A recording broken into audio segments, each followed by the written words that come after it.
वन्यजीव आणि मानवाच्या संघर्षाच्या बातम्या रोज धडकत असतात, परंतु या संघर्षाला अपवाद ठरलाय।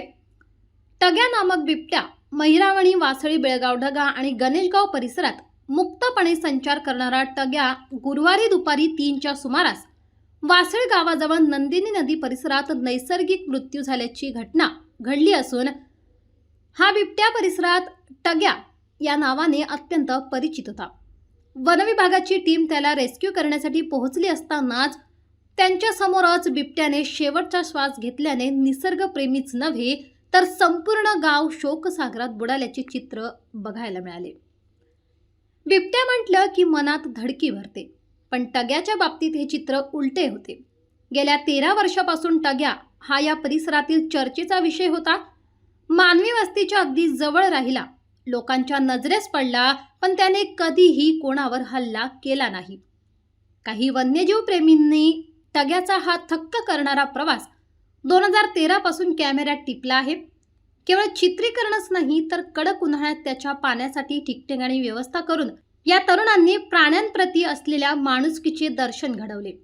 टग्यावर झालेल्या डॉक्युमेंटेशनमधून हे सिद्ध झाले की जर प्राण्याला डिवचले नाही तर तो कधीच हिंसक होत नाही। याबाबत वन्यजीव अभ्यासक राजू लगरे आणि वाईल्ड लाईफ फोटोग्राफर एकनाथ मंडळ यांनी आपल्या भावना व्यक्त केल्या। या 14 ते 15 वर्षांमध्ये पंचकृषीतील नागरिक असतील, एकही गावकरीला त्याने असा हल्ला केला नाही किंवा मग त्रास दिला नाही।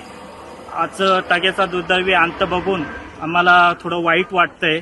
असा हा वन्यजीव टग्या आणि हा त्याचं आयुष्य कशाप्रमाणे इथे त्याने घालवलं किंवा मग जगला असं म्हणू शकतो आपण।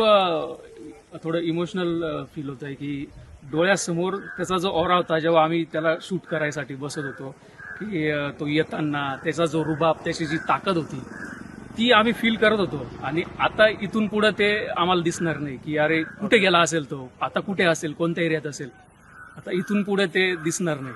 वासाळी गावातील नंदिनी नदीकाठी टग्याचा मृतदेह आढळला तेव्हा तिथे बघ्यांची गर्दी नव्हती, तर आपल्या कुटुंबातील सदस्य गमावल्याची भावना असलेल्या ग्रामस्थांची गर्दी होती। ज्या टग्याने कधी दहशत माजवली नाही त्याला निरोप देताना प्रत्येक डोळा पाणावला होता।